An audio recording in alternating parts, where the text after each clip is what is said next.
What's up everyone, John Rettinger from Techno Buffalo here with a full review for you of the newest superphone in Verizon's lineup, the Motorola Droid X.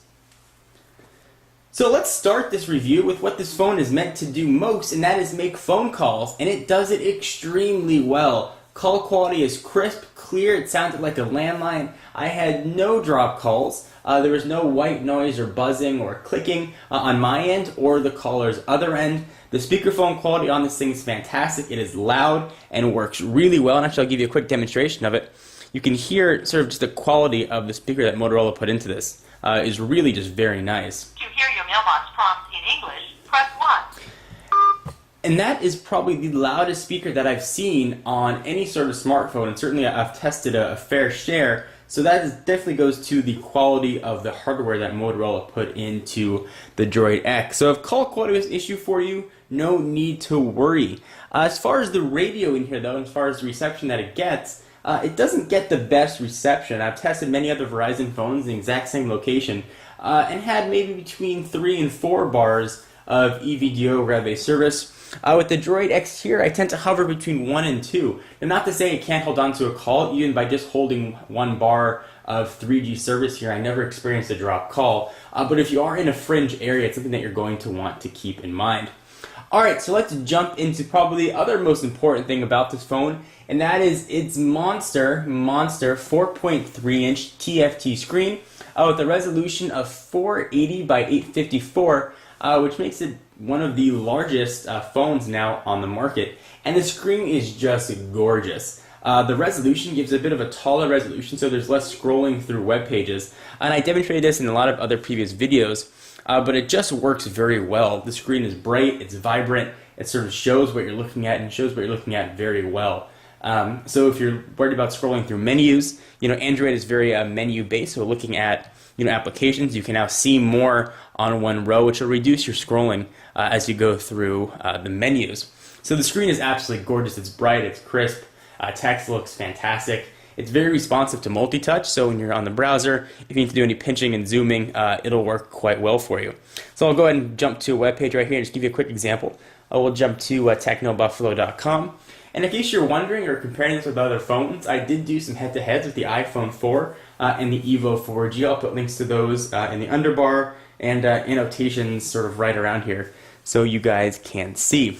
Alright, so let's go ahead and sort of keep jumping along here. Spec-wise, this thing is really spec to the gills using Texas Instruments OMAP 3630 processor, which clocks in at 1 gigahertz. So when you keep hearing 1 gigahertz processor, you've generally heard of Snapdragon or Apple's A4. There certainly is a third entry, and this entry does not disappoint. It handles things very quickly. Multitasking works very well. It's a snap as far as how quickly it loads content, loads programs and such. It just works very, very, very well. So you're not going to have any sort of slowdown. And that's also due to the 512 megabytes of onboard RAM, which is quite nice as well. So let's go ahead and sort of continue and talk about the rest of the specs here. It does have 8 gigabytes of internal storage. You can up that all the way up to, I believe, 40 with a 32 gigabyte card, although 16 card will be included in here. It's got sort of the included things you'd expect, Wi-Fi, certainly 3G, GPS, and Bluetooth. The web browser is very good. I think it's sort of stock Android, works very, very well.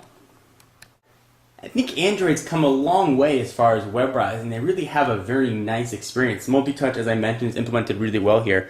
So let me give you an example of what the web browser looks like. We'll jump on over to Techno Buffalo like I tried to show before. And it just looks smooth. Scrolling is very fast. The physics engine seems to keep up with the pages. You don't get sort of that checker pattern that you get when you scroll through web pages very quickly. It just works really well. It's smooth. Multi-touch implementation certainly works.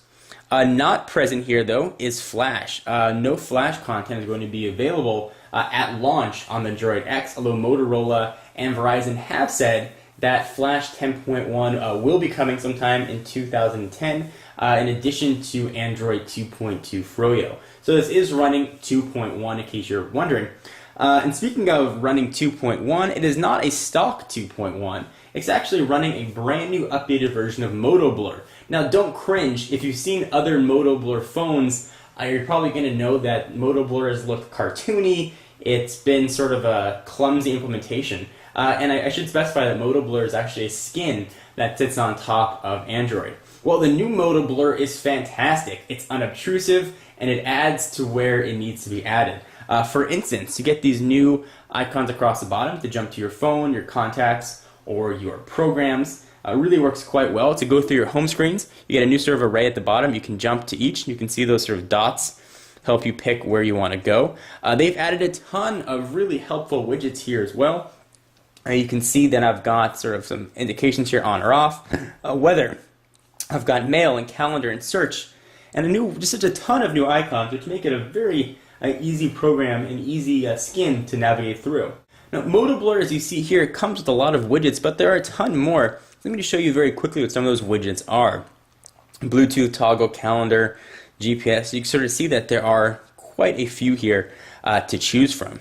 So let's talk about design. You're looking at a screen this big, you know that you're going to be dealing with a large phone. Now, its closest competitor, the only phone we can even compare this to with a similar screen, is going to be the HTC Evo 4G, which is by no means a small phone.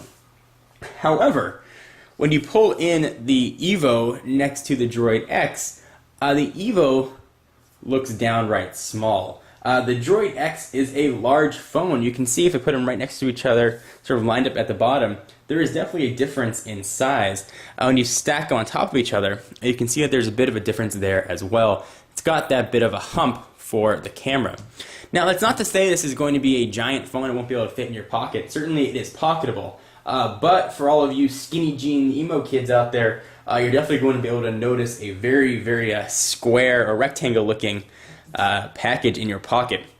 Something to keep in mind. Now, that being said, I don't mind the design. The hump on the back actually makes it nice to hold when you're making a phone call. It's a spot to sort of rest your finger. The camera quality works fantastic. It's got an 8 megapixel sensor with dual LED flash. Video, it shoots at 720p, and it really is 720p. The microphones that are in there do a very nice job of sort of limiting background noise, and the audio fidelity seems to be very good, especially for a camera phone. So if you're out and recording some video, you can leave your flip at home, and you can just rely on your Droid X, because it really just does a overall very fantastic job. In conclusion, I've been really impressed with the Droid X. I haven't been the biggest fan of capacitive buttons on phones. I like that these are actually physical buttons that you can touch. The build quality feels really, really, really good, and I'm shocked to say that I like Modal Blur. I was never a big fan of it in the past, but the new implementation is really solid and well done. So if you're looking for a super phone on Verizon's network, look no farther than the Droid X. It really is a great option. Certainly reigns as the king of the hill in the carrier's lineup. But if you don't want a 4.3-inch phone, you want a more traditional screen size, the Droid Incredible is similarly spec'd, built by HTC, running HTC's Sense UI, which is another great skin on top of Android. So there are two really good options for Android in Verizon's lineup, not to mention the original Droid.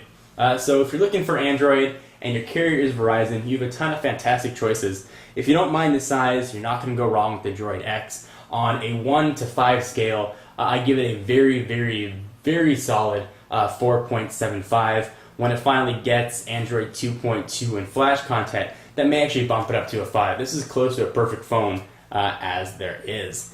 Anyway, guys, I am John Rettinger from Techno Buffalo. Be sure to check out the website for all your exclusive tech content. Check me out at Twitter, twitter.com/John4Lakers, and I will see you in the next video. Bye-bye.